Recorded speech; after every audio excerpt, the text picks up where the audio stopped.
Okay, now it's time for Media Watch, and Emma James joins me. Hi, Emma. Hi there. So you've been following for us some of the online reaction to this developing story in Spain, and as we just saw in Aurora's report there, it's been a time of celebration for many in Catalonia. Yes, absolutely. And we're seeing that reflected online very widely indeed, including from some Spanish cartoonists, including Lavi, who is from Barcelona. He has a man holding a Catalan flag, flying the cage, clearly viewing it as a moment of great freedom and release for the people of Catalonia.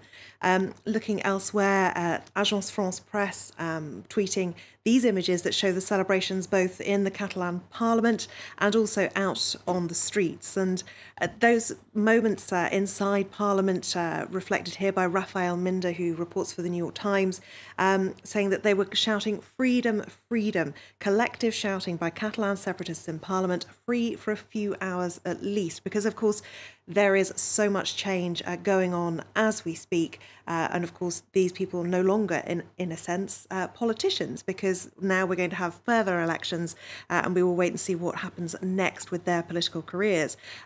This tweet shows Carles Puigdemont leaving the Catalan Parliament, and it says that there were shouts of Président, a president, as he left there.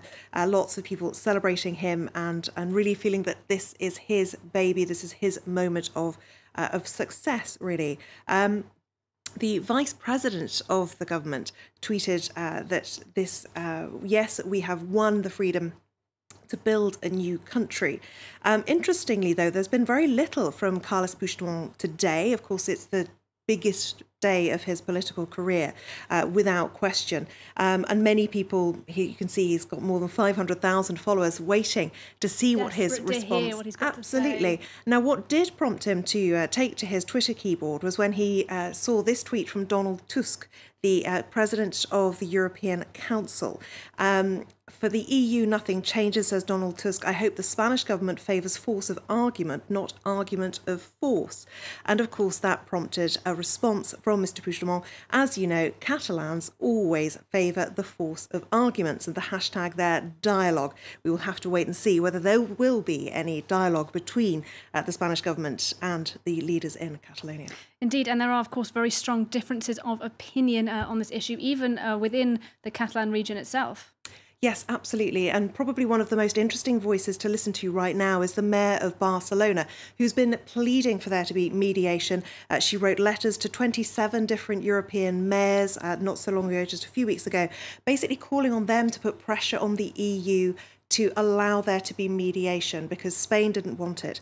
Now, what she's written today is a statement saying that basically, none of this is happening in her name, neither the actions of the Spanish government nor the Catalan government, neither the Declaration of Independence nor Article 155 is the hashtag there. She says what's happened today is essentially a train crash. She's criticised Mariano Rajoy and the Spanish government for what she says is applauding their own failure, because of course we saw the images of them in Parliament earlier today as they invoked Article 155. She says that basically that's come about because they were unable to propose any solution, unable to listen and to govern for all. And she says that basically it is to the shame of all who respect dignity and democracy that has happened. However, she goes on to say that as far as independence goes and this declaration, that doesn't have the support of the majority of people in Catalonia. It is, of course, worth remembering that although there was 90% voting in favour of Catalan independence, it was only a 43% turnout. So it's far from the majority. And obviously in previous elections as well, it's been only 35% of people voting for pro-independence parties. So what she is saying is something that a lot of people believe, that basically this isn't necessarily reflecting the will of all Catalonia. What is interesting to note, though, is that although she has more than 750,000 followers on Twitter, this has only been liked a little over 1,000 times, retweeted 710 times.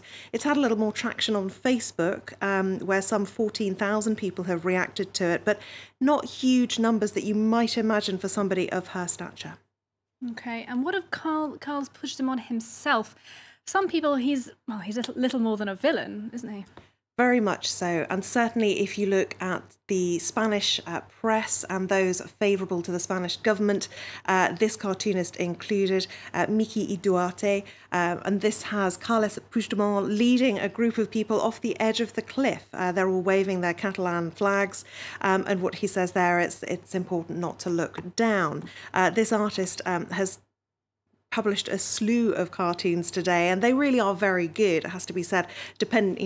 You may differ opinions in terms of what he actually has to say in them. Here he's got the welcome mat saying, welcome to the independent republic of my house, and outside when he opens the door is Mariano Rajoy bricking it up with 155 written on those bricks there. El País has, if you don't speak Spanish, it is very well worth looking at the El País in English page, because there is quite a lot on there. What is worth bearing in mind, though, is that unquestionably they are very much giving the Spanish government viewpoint. They are entirely 100% pro-Spain and anti-independence. I think it's probably fair to say that, having read quite a few articles on here. This article is asking, is Catalonia independent? Because, of course, they have made their declaration. And what they point out here, really, to show that this shouldn't be viewed as the end game. They talk about those numbers again in terms of the election or the referendum vote.